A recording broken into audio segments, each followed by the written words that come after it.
Good evening, everyone. My name is Kiel Eigen, and I will be your host tonight for the first ever webinar, Living with Spinal Cord Injury, Technology, Therapy, and Trends. Now, we have a handful of guests that I have the honor of having on our show tonight. They include a physical therapist, a doctor, a founding member and president of a nonprofit organization that you can't wait to hear about, and an actress / motivational speaker. Just throw it out there right off the bat, we would love your input coming in from home, you, the viewers. If you have a question at any time at all during the show, please submit your questions. And if we don't, by the end of the webcast, we will contact you via email post-show. To jump right into it, this is going to be a short video of a little overview of what my story is.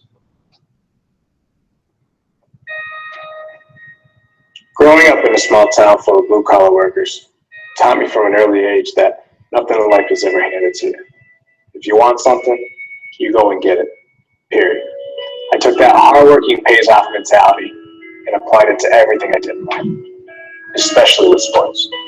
I recently surpassed my 9th anniversary where I sustained a spinal cord injury playing freshman football when I was only 14. You know, it's funny. Over the years, I've come to the realization that an individual can do 100 good deeds, but will always be remembered by their one mistake. Well, I'm here today to tell you that I am not defined by my injury, and that I am more than just a kid that got hurt playing football. I have overcome more things in my 23 years in this world than most people can do in 23 lifetimes. After putting in thousands of hours of therapy, I was able to walk for my senior night and my commencement in high school. I graduated college last May with a major in criminal justice and a minor in sociology, and my latest accomplishment is I am now a spokesperson for one of the top wheelchair manufacturing companies in the world. I've surrounded myself with a great support system. I come from a town that I love and in return loves me back, and I have been blessed with an incredible opportunity that allows me to make a difference in people's lives. I believe one of the saddest things in life isn't wasted talent, but rather too many people taking too much for granted. Nothing in life is ever guaranteed, which is why you should always appreciate what you do have. You may think I'm crazy for saying this, but through my eyes, I am beyond lucky. The way I see it is that the only disability in life is just a bad attitude. I believe the reason people give up so easy is because they tend to look at how far they still have to go instead of how far they have gotten. I had a former teacher in high school once tell me that the brick walls you encounter in life aren't there to keep you out. They're there to show you how badly you want something. They're there to keep the other people out, not you. Will Smith said it best. He said that if you're not making someone else's life better, then you're just wasting your time. Your life will become better by making other lives better, and that's what I plan on doing every day. My life's been one of the wildest roller coaster rides you can ever imagine, but with all the blood, the sweat, and the tears over the past 9 years, one thing I've learned is that life isn't just a straight path. To have the ups, you have to have the downs, or else the ups wouldn't feel as high. I've come a long way on this new journey, and I have an even longer way to go. But one thing is for sure, I'm enjoying every step of the way.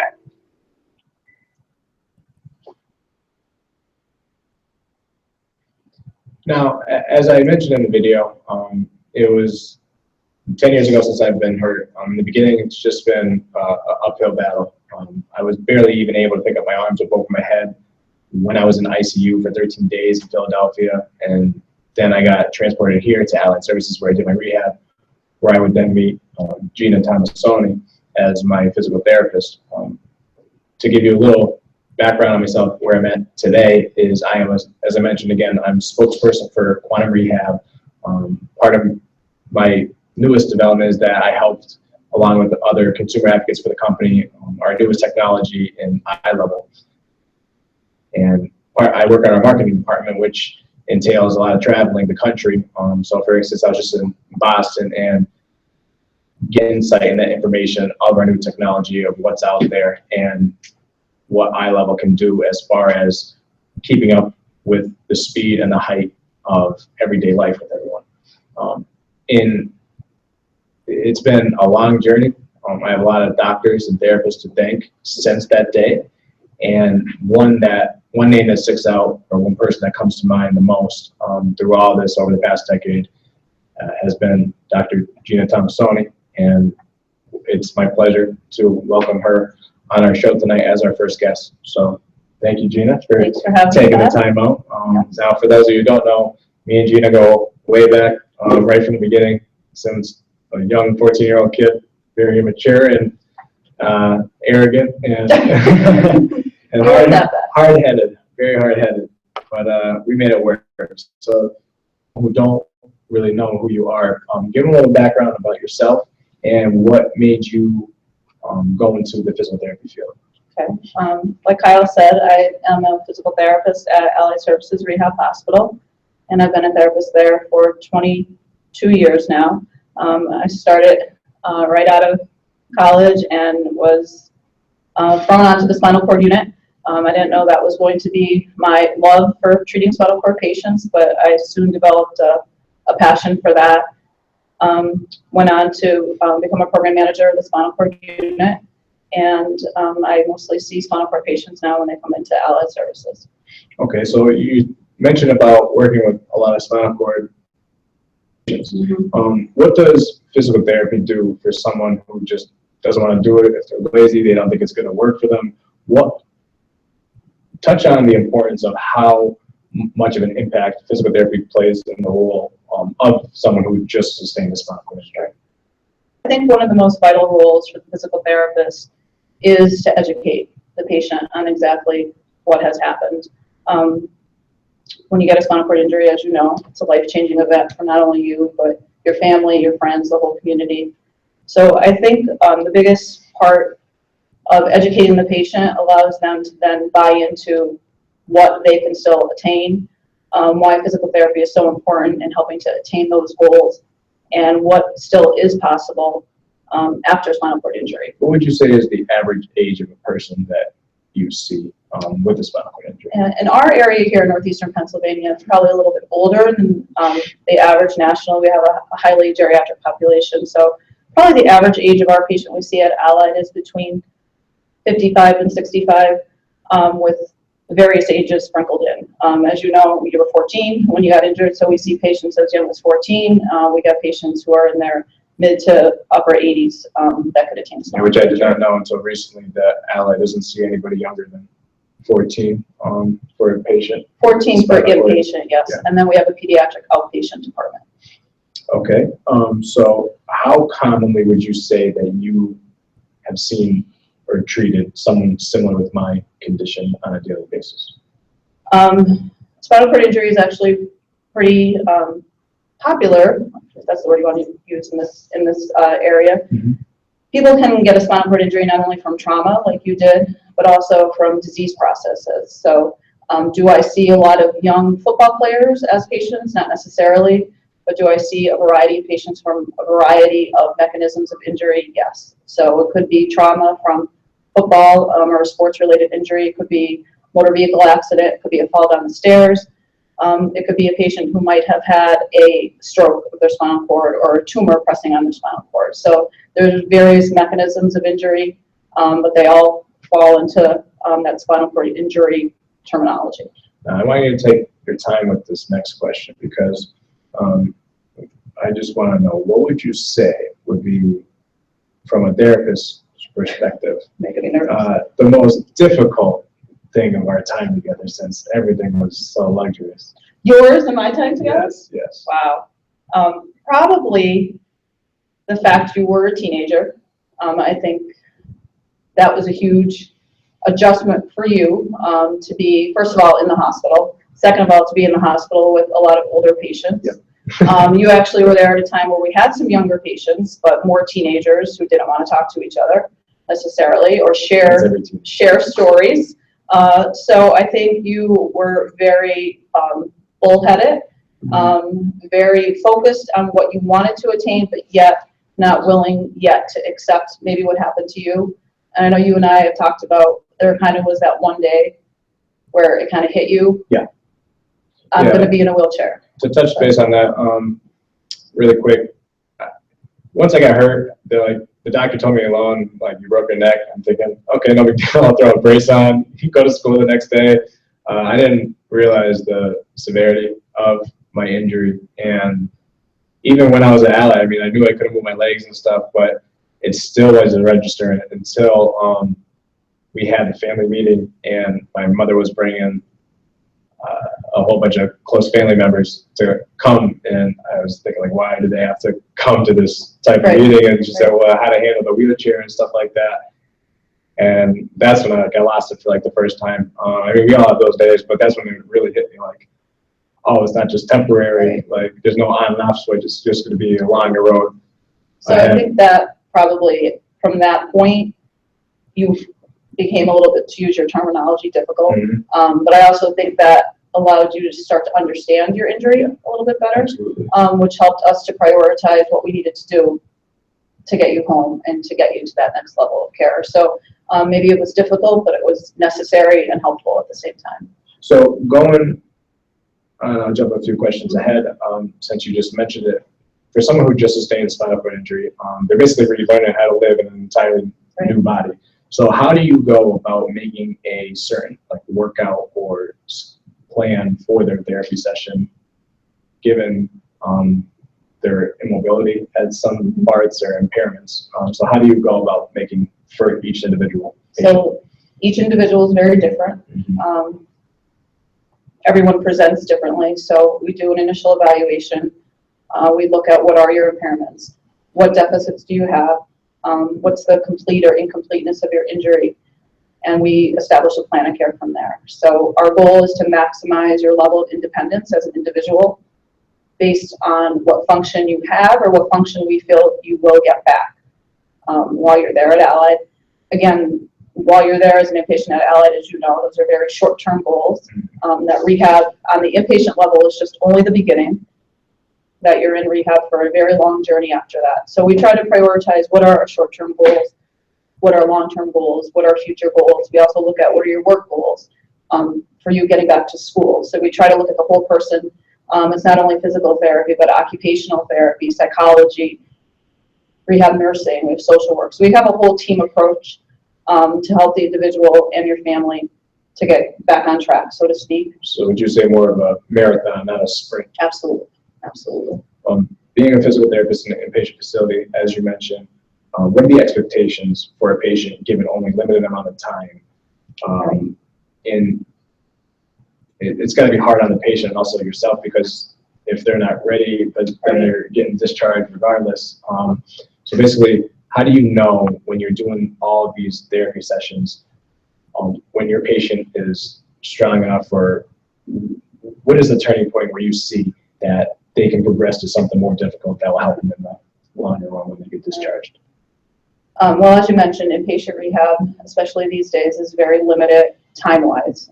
Patients aren't with us a very long time, so typically when we're preparing for discharge, the patient and the family might be a little bit awestruck. Yep. I can't believe it's time to go home already. You have this entire life-changing event happen, and we're already talking about preparing you for home in that first week. So unfortunately, with a lot of restrictions these days with insurance companies and just the way healthcare is, our goal on the inpatient side is to prepare the patient and the family to go home so they can move on to that next level of care. So like I said earlier, it's a lot of patient family education and training. So not only do we look to when are you medically stable to go home, which Dr. Wolk will address in a little while, we look at what physical skills do you and your family need to accomplish together to succeed in your home. So we want to make sure that you're safe, that you have a way of mobility, that you can handle a bowel and a bladder program, that you know how to do skin checks, for example. So there's kind of a checklist, so to speak, of things we go through as a team that we know will help you and your family succeed at home, and we try to have you and your family demonstrate those back to us while you're there as an inpatient. So you might tell me on the first day, my goal is to walk with braces and a walker.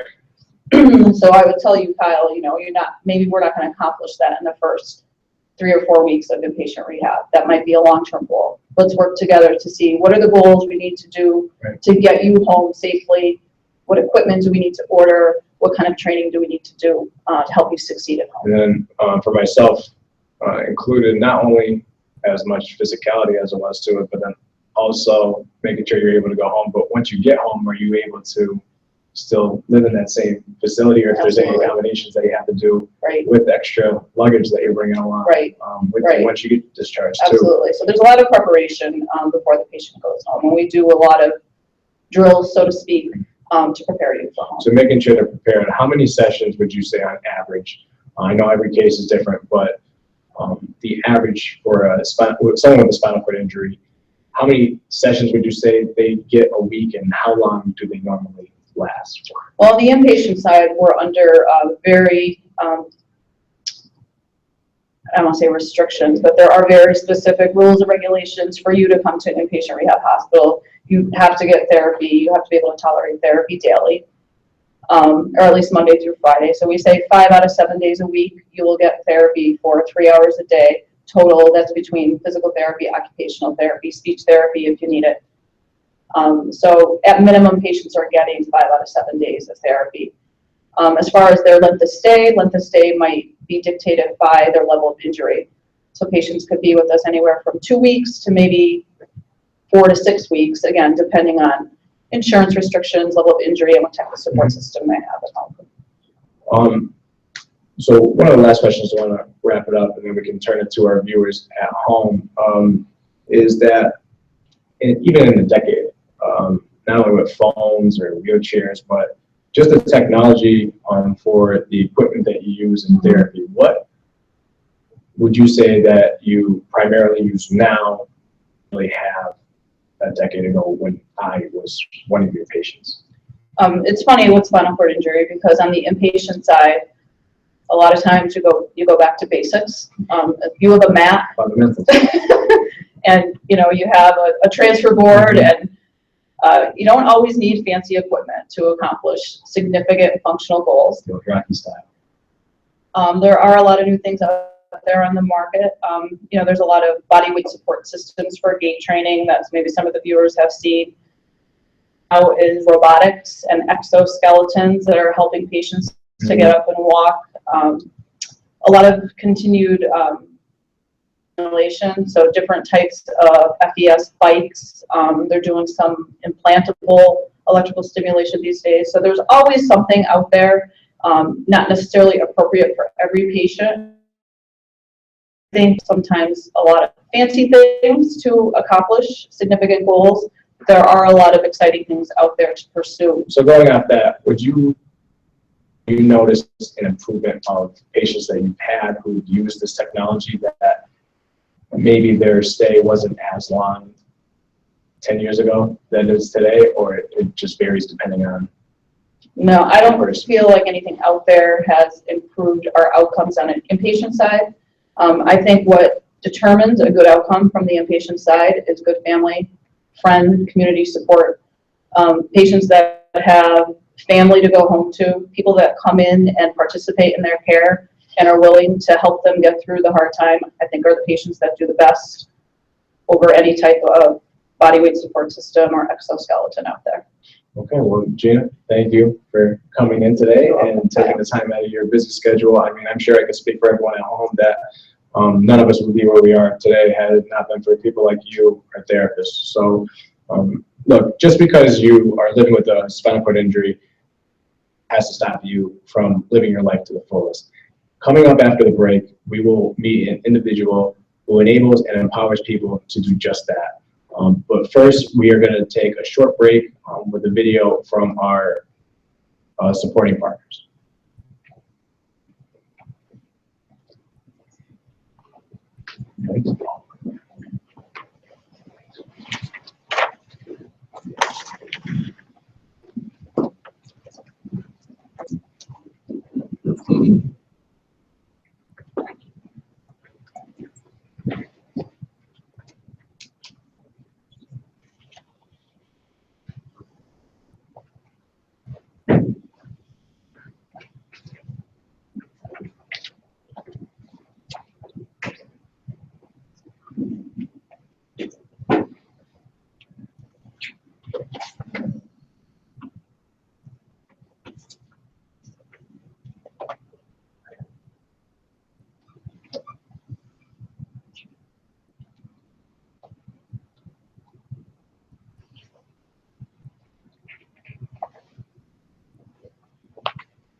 Welcome back. Again, if you guys have any questions at all, please submit them. We will answer them live here on air.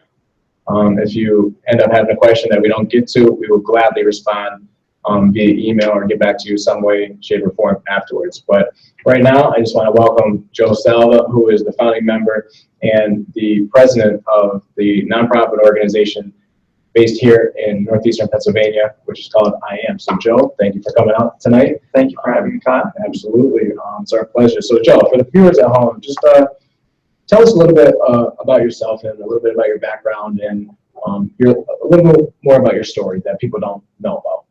Okay.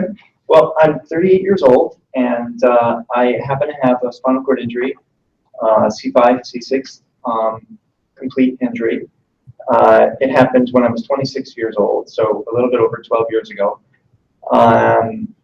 It was a work-related injury. Happened to fall off a roof. I was in the construction field. And as you know, went through all the traditional rehab, inpatient, outpatient. All the fun stuff. Yes, it's all fun stuff. And had a lot of wonderful experiences, not all of them wonderful experiences, but was lucky to meet some great people along the way. And it has definitely changed the direction of my life. But currently, as you had said, we was a founding member of Individual Abilities in Motion, or I Am, and am currently serving as the president of that organization. Well, first of all, that's great. And before we get to that, I just want to, I want to kind of get inside your head first. I mean, as we talked with and discussed with Gina earlier, every individual, every patient is different from the next. One person would be very outgoing, doing a webcast like this. Others would be locking themselves in the room. So for yourself personally, like you said, it happened 12 years ago. What was, you say, the hardest challenge that you had to face living in this new world, so to speak? Well, as you know, there are a lot of different challenges, and I think that on some level, still meet those challenges on a daily basis. I'm not sure if I can identify the hardest challenge. What I would say for myself is actually time. Time is the hardest challenge for me. Everything with the spinal cord injury tends to take longer. And that time really does add up through the course of the day. Absolutely. And I definitely feel myself wishing I could get more done in the course of the day. I never thought about it like that. So time really is probably my biggest challenge. Time is of the essence. Yes. But to go off of that question is, what was the trigger that made you want to create some type of organization that can help people similar within your situation thrive and not be so, oh, I can't really do this or I can't do that, or basically make them look at the glass like, oh, like I can do that, and just because I'm in a chair, it shouldn't prevent me from living my life. And how to go about that? I think to answer that question, that there would be two things that really helped push me in that direction. One, I was fortunate that my injury was work-related. So I have workman's comp, which covers a little bit more from the insurance perspective. So I was able to have a slightly longer stay in inpatient rehab, and I didn't have to necessarily face some of the hurdles that I noticed other people with spinal cord injuries having to deal with. So in some sense, it's been a little bit easier for me to get some of those things. And it really bothered me that I would see other people not reaching their potential because of limitations like that, not having the rehab stay where they can maximize Something to take for granted, which is crazy to think about. Right. They just can see that they can get further if they had more support. I was also fortunate to do a portion of my rehab in New York, where they have a program called Life Challenge, and they basically, it's a support group, but it's not a traditional sit around in a circle support group and just talk about things. Yes. They're active. They do things. They get out there, and I thought that was a great model for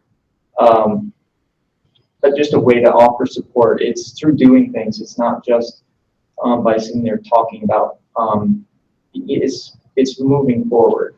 So so it wasn't so much you, it was so much seeing how much of a benefit it worked for other people that you took in consideration, that you, instead of going to New York for it, you could bring it down somewhere. I think it was a combination of knowing that programs existed out there and that we can do more in this area, knowing that there are opportunities for people with spinal cord injuries, activities that they can participate in, but unfortunately might not have easy access to. So we wanted to try and solve that problem in this area. So like you said, it's an individual's abilities of motion. Correct. What exactly does that entail? Well, it's a nonprofit organization, 501c3. We were founded in 2013, and we kind of already covered why we were created. We saw a need that existed and an opportunity to meet that need. So we offer currently 4 different basic programs within the organization. We have what we call a Get Out, Get Active program. That's more of our adventurous activities and social activities. So that program is basically designed to get people doing things instead of just sitting at home and trying to look at what is possible. And those activities can range anywhere from going to a comedy club or just out to dinner, or some more adventurous things like perhaps water skiing or skydiving. Right. That sounds pretty wild stuff. Yeah, definitely. And we have peer mentoring group where it is more of the traditional meeting up with people that are similar level of injuries and sharing stories. Just an equal balance between all of them. Right. So and we definitely try to focus on community awareness events and also healthy living opportunities. Absolutely. I mean, all the great stuff, especially for people who are newly injured and even been in the chair for over a decade. I mean, the information's always out there. It's always learning new things. Absolutely. Couldn't agree more. So, like you were saying, all the different things that you do, they vary. But personally, I don't know if you can put it out there, but what has been your favorite thing that you have done within the group since you started? Well, to be honest, the favorite thing for me is really knowing that we're making a difference. When we hold an event or have an activity and we really see that we connected with someone or helped increase awareness and made things a little bit easier, hopefully in the future, that's really my favorite part of being part of this group. But if we're talking about sheerly from an adrenaline standpoint, skydiving house. Would you ever do it again? I would do it again, yes. I would do it. I would do one more time because it's just an amazing experience. So like you said, with the skydiving and just making a difference in something as extreme as that, or something as maybe doesn't look appealing to just informing someone, but who decides, do you as the president stomp on the other people, or is there a collective type?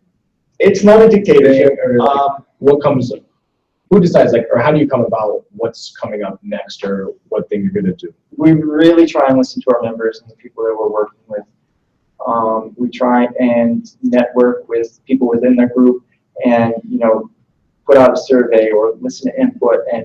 And sometimes we get great feedback, and other times we might not know exactly what people want to do. So we'll just create an event and put it out there and try and get people interested.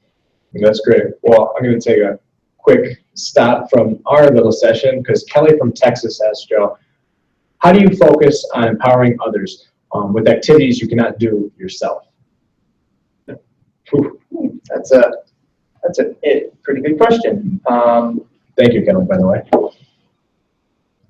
I think that with having a spinal cord injury, everyone has different levels. So everyone also has different abilities within those levels. And for me, there are activities that I'm not going to necessarily be able to do. I can't for wheelchair basketball, but I think part of empowering other people is putting that information out there and letting people know that there are opportunities to do that. And that includes the general public as well.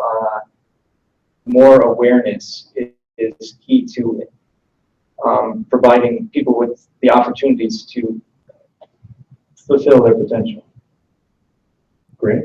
Well, even like that CrossFit benefit thing that you right. We recently had a community awareness CrossFit event where We had individuals within the CrossFit community do all of the workouts from a wheelchair perspective. Great for them because some of our members do CrossFit, and it was perfect awareness, and they got to see how much different it is The shoes on the other when foot, you're right? sitting Or the wheels on the down. other. Yes, Chair. much different. Absolutely, yeah. But so what have you not done that you would love to try? Or just talked about? I think scuba diving's on my list of activities to try. Scuba Steve. Yeah. Very We nice. haven't done that yet as a group, but personally, I would like to It's try in the works. Yeah. Great. I mean, for Kelly in Texas and everyone else watching across the country, how can someone become a member for AM? Well, you can go to our website and sign up and join as a member. If you have specific questions, you can always just email me at info@individualabilities.org. Serve as the Northeastern Pennsylvania chapter for United Spinal Association, so through their website as well. So again, for the viewers, would it just be individuals' abilities, emotion? Just give all your information one more time so that they're not confused. I mean, Joe's going to say it now, but after this, we're going to have the links all listed on our website for Joe and all the other of our guests that were here tonight. Our organization's website is www.individualabilities.org.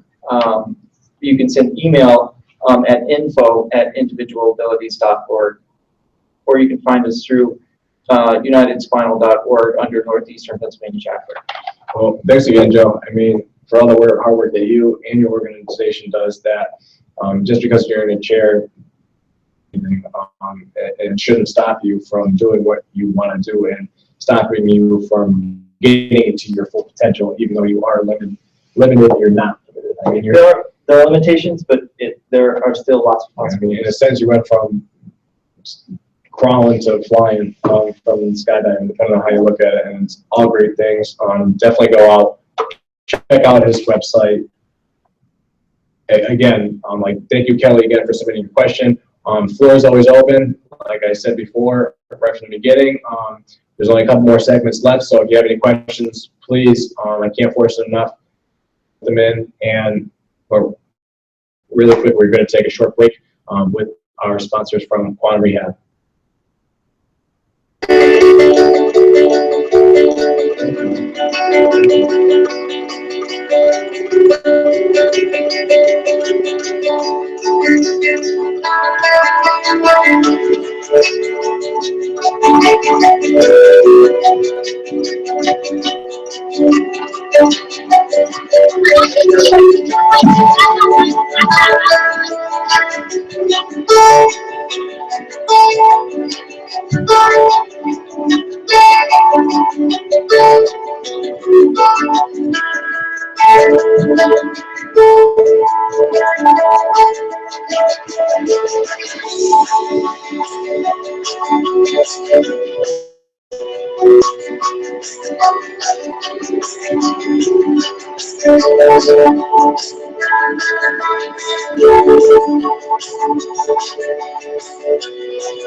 Welcome back. Unfortunately, Mia cannot make it tonight, but she did send in this video for you, the viewers at home, to see.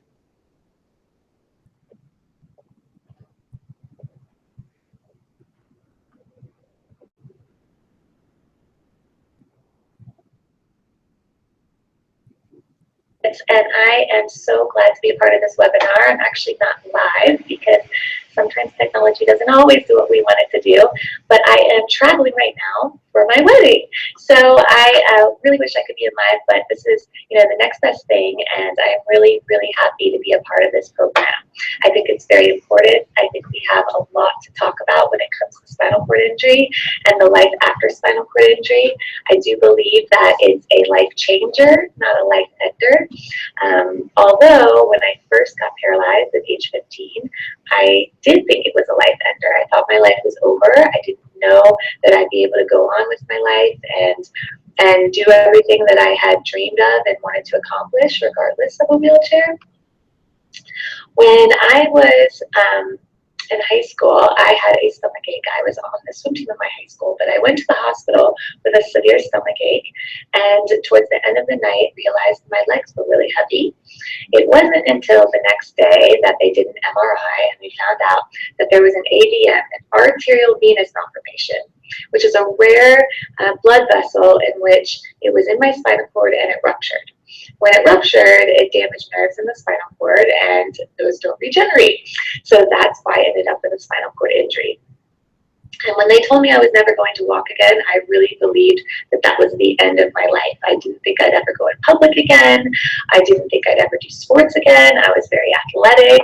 I was a swimmer. That was a big part of my life, and I really thought that I'd never return to any of it.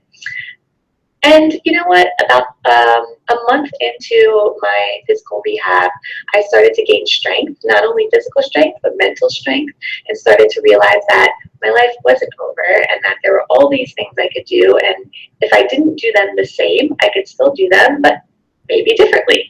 And the ways that I started going back to things, and even if it was different in the way I did it, I actually enjoyed it in a whole new way because I had already done them one way, and it was interesting to find out how to do something in a different way. So I learned to embrace the challenges of learning a life all the way over and by using a wheelchair, and I learned to really appreciate the problem-solving aspect of it.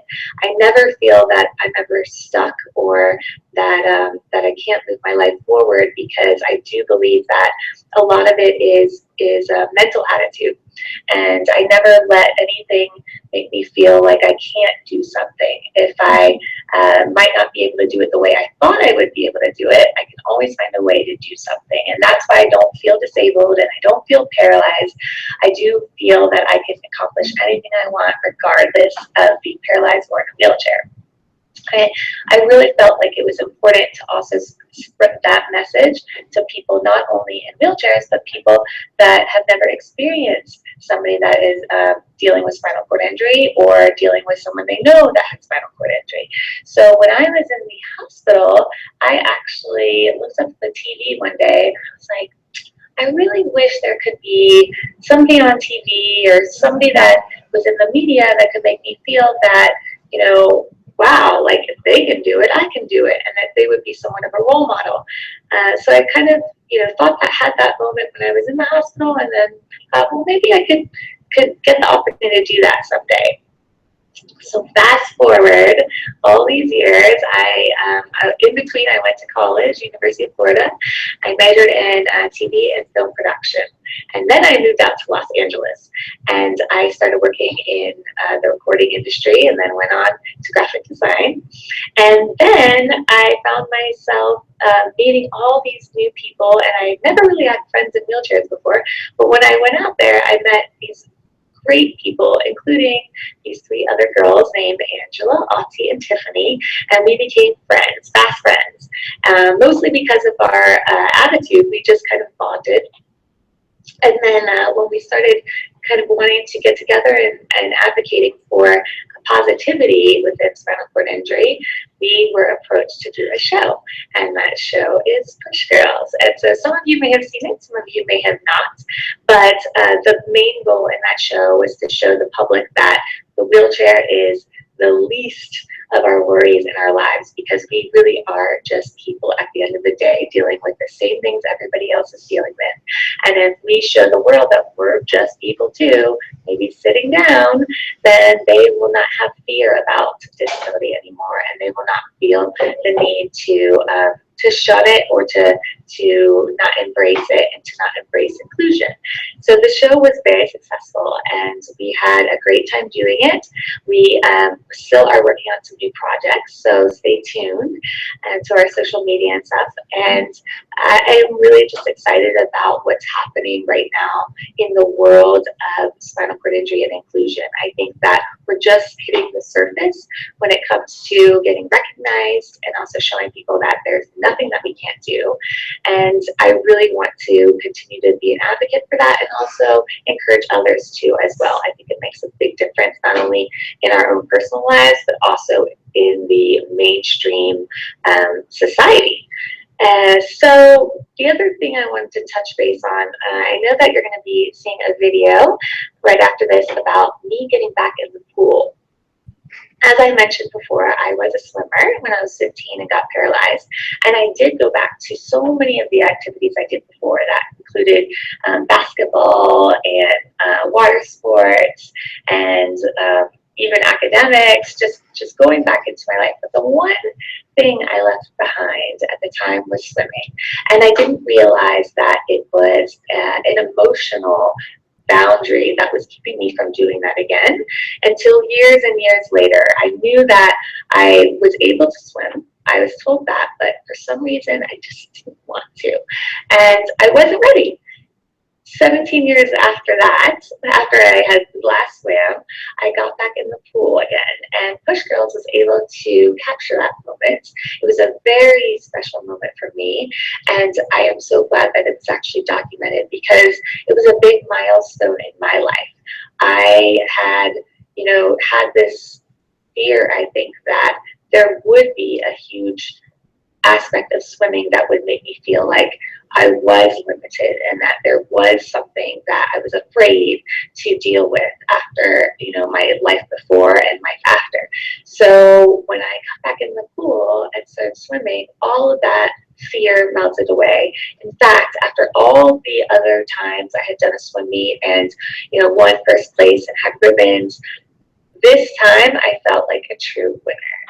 More so than all those other times. It was a sense of winning for me inside, internally, and I realized that at that point, there was nothing that was ever going to stop me. So, here I am 17 years later, still overcoming some milestones when it comes to spinal cord injury, but that just goes to show you that life is still throwing challenges, and I'm still happy to embrace them and still excited to grow and continue to grow, and that I am really excited to see what's around the corner and to continue on my journey. And also, I want to also encourage you guys to continue on your journey. And if you ever have any questions or just even want to throw a shout out to me, please reach out to me. I have social media. My Facebook is my name, but I will spell it for you because it's very long. So my first name, Mia, is very easy. It's short, M-I-A. And my last name, Schaikewitz, S-C-H-A-I-K-E-W-I-T-Z. So Mia Schaikewitz is my name on Facebook, on Twitter, on Instagram, and also I have a website and it's called sincerelymia.com. You can email me through my website, and I would really love to hear from you, so please don't hesitate with any comments or questions, and enjoy the rest of the webinar, and hopefully I will meet you all in person someday too. Okay? Thank you. Bye. Los Angeles is a big city, but somehow by fate we found each other. This is Tiffany, Mia, Ati, and I'm Angela. I'm a push girl, and this is how we roll.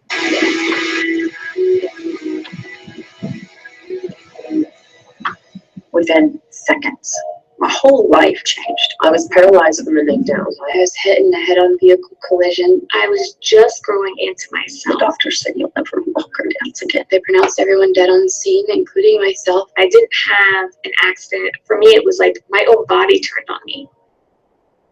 I think the hardest thing about being in a wheelchair is other people's perception. We may be defined, but we are not confined by our wheelchairs. Ati is married to this beautiful man, Eric. You're my biological clock is ticking. You're not a baby now? I found my soulmate. I miss you, babe. In some ways, I think the accident saved your life.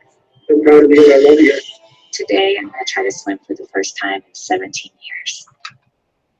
I've been wanting to do this for so long, but I keep hesitating because I was afraid I was gonna lose my enjoyment from it.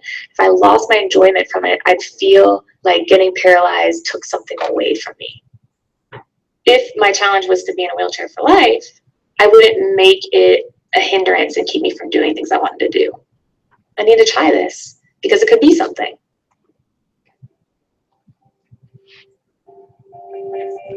Putting my feet in the water was weird because I couldn't feel it. And I didn't know if it was gonna be cold or hot.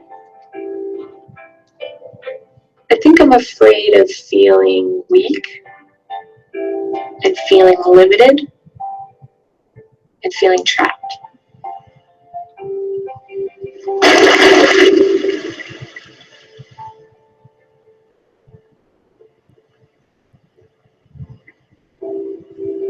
I didn't know if I'd make it, but once I did, I was really happy. It's like, okay, this is doable. I knew at that moment that I was back.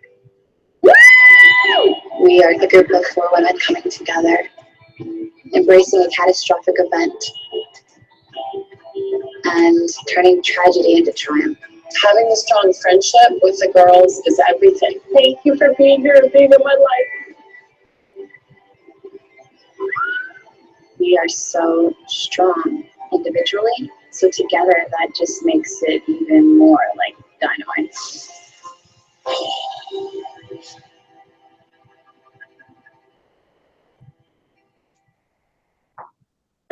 On September 12, 2006, I sustained a spinal cord injury playing football. I was life-flighted to Philadelphia, then later was transferred to Kiel Rehab, where I was inpatient for 8 weeks.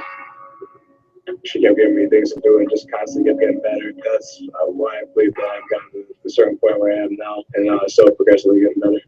They've been so welcoming and caring and so supportive.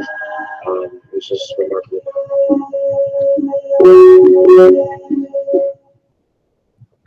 On September 12, 2006,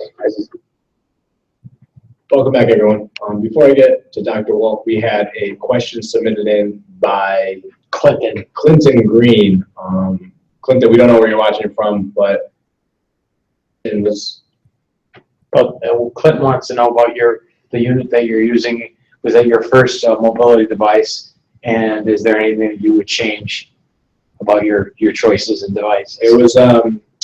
I was with a Permobil C300 in the beginning for a couple of years, but just personal preference and lack of keeping up with the maintenance of it, not from myself, but just not having equipment that lasted as long as it should have. I just wasn't pleased with it. So that made me go to this Q6 Edge, and this is the newest one, as I talked on before, with the eye level technology. I wouldn't go anywhere else besides this. It enables me to do everything from grocery shopping, as I'm sure you saw in the clips that we had earlier, to just even cooking in my house, grabbing clothes out of the closet, just not having to rely so dependently on other people. And it gives me more free range to do things on my own instead of being needy. And it's been very empowering since. But thank you for submitting your questions. Dr. Wolk, thank you for coming on and being the honor of being our last guest of the night for our first ever webcast. Dr. Wolk, for those who don't know, is the medical director of the spinal cord injury unit here at Allied Services, based in Scranton, Pennsylvania. So, Doctor, what would you say your role, obviously you have a number of it, but to sum it up, what is your role for the spinal cord injury unit? Well, my role is really to treat patients and advise the team. Part of the team, it's like any other team. You play sports, it's any other integral piece. We have excellent program managers. You met Gina earlier today. And my role is to help from the medical aspect of it. What has been, over the course and all of your experience, the most challenging part of your job? I would say the most challenging part of my job at this point is besides this? Yeah, this is easy. It's getting what I and the team want for our patients. Accessibility has become difficult to access inpatient rehab. It's difficult to access outpatient rehab therapies, getting insurance to cover the needs. This is, as you said earlier, this is not a sprint. This is a marathon. Individuals require therapy that go on for at least a year or two. The changes are small but significant over a period of time. Getting funding for equipment that's necessary, household changes, environment changes, that access to the funding that's necessary to help individuals is probably the most challenging part. All the little things people don't necessarily think about until it's too late, kind of thing, and it's them that's in that position. And 40 years ago, I would say patients who were in a similar situation as you could stay in inpatient rehab for a year and get all their inpatient Gina would rehab. love that. Now we are really down to about 3 to 6 weeks, depending on what the individual injury is and what the different medical conditions correlated with that are. And it's really about preparing them as a transition between their acute hospital stay and being able to get to the next level of care. And our goal is trying to help the patient's goal of trying to continue their rehab at home. And there are a lot of barriers to try and overcome in order to do that. Some of them are environmental barriers, some are medical barriers, some are whether or not the individual has a supportive family and friends to be able to help them. But that's really our goal, is to set the game plan. It's like the preseason, if you will, to set the game plan for the rest of the season. Except people are watching this. Yeah. But on the flip side of that, what would you say would be the most rewarding, just after all that's going through, I guess, meeting all those requirements, would you say, or is it something completely different? So in the field of rehabilitation medicine, it's different than other fields of medicine. Other fields of medicine are about diagnosing an illness, a disease, and treating it. In this situation, in rehab medicine, it's treating the disabilities and handicaps that can come from that injury. Many times I can't necessarily cure the illness, but it's curing, if you will, the disabilities or the handicaps that come from it. And so the most rewarding part is being able to see those things happen. So, to make it personal, getting down to seeing a 14-year-old who was injured playing football and be able to overcome that barrier and move forward with the motivation and the ability to graduate high school, go on to college, go on to having his own 1-hour webinar and educating other individuals. That's a success. As you just touched on it a little bit on the end of that, how do you yourself, I should ask Gina earlier, but I'll ask you now, how do you not get so attached to someone who, like, you have kids, someone you can see yourself kind of being one of your own and just being more of on the professional side instead of getting that emotional attachment to a patient? It's difficult, and it is a fine line. I need to maintain my professionalism, and it's almost the same concept with your own children. You know what? I'm your father. I'm not your friend. I want to be friendly with you, but I am still your father. I still have to set the limits. I still have to set the boundaries. And when it comes to patients, there's also that same kind of fine line. Many times, fortunately, I end up having to be the bad guy. The director, I'm the captain of the ship, if you will, of the team. And when it comes time to tell a patient the difficult things, the no person as opposed to the yes person. No, yes, ma'am. Somebody has to take that role, and that's my role. And I let the team be that realm of the support otherwise.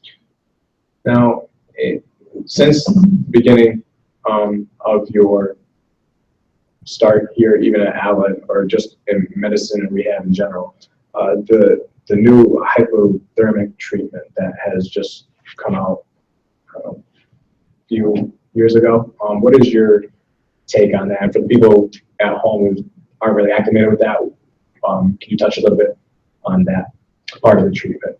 Sure. So this is more of an acute care situation, immediate treatment. This came out of, I believe, the Miami project, and it became publicized.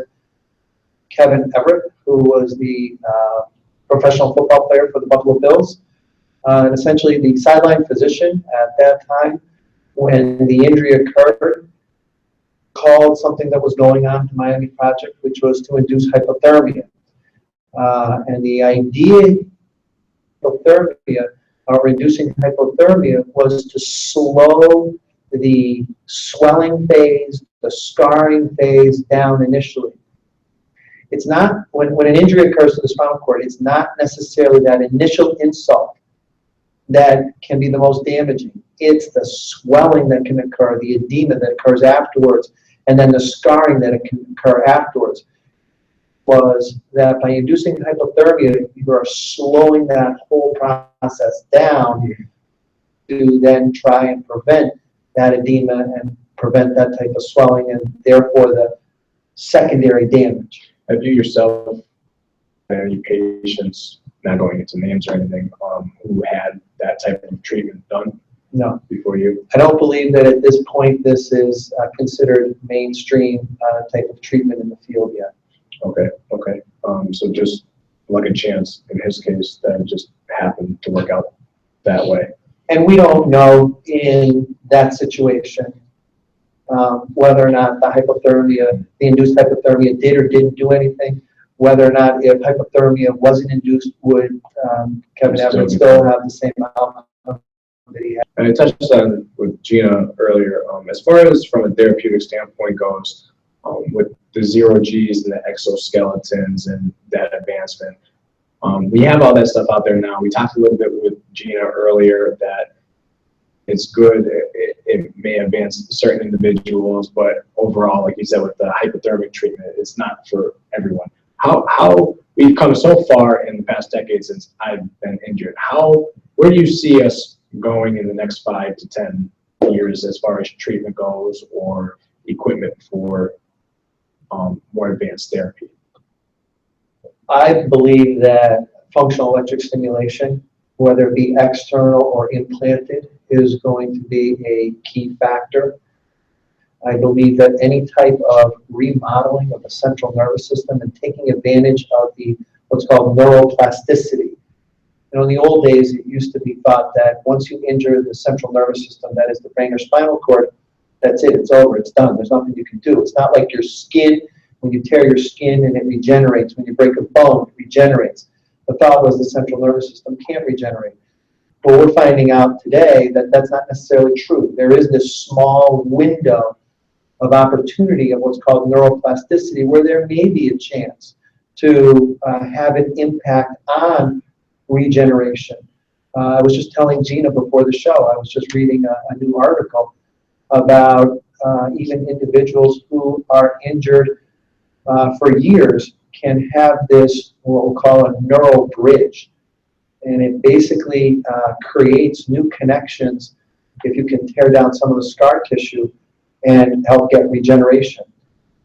There's a lot of talk about stem cell research, and I believe if stem cell for the spinal cord injury was ready to go, that you would see a lot more advertisement for it. It really hasn't been the utopia that it was at least initially thought to be. That doesn't mean that stem cell doesn't work for certain things, but for spinal cord injury, it's just not there yet. So we've come a long way, but we still have a little bit furthermore to go. But Dr. Wolk, thank you for taking time out of your schedule to come and talk to us and all the viewers at home. If you haven't already submitted your questions, please do so. Our closing ceremony is coming up, but sit tight before then. We're going to get a quick word from our sponsors at the Paralyzed Veterans Association.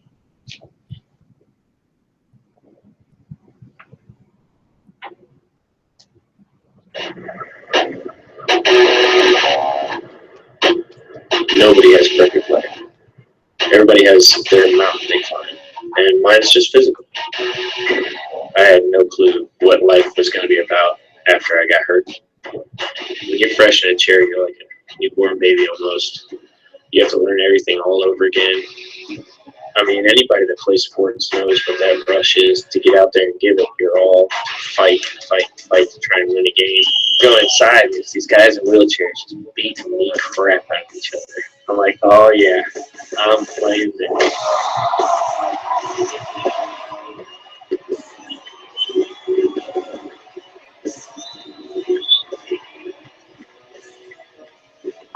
Just because you're in a wheelchair means, hey, I'm still here. I can do everything. I just do it sitting down.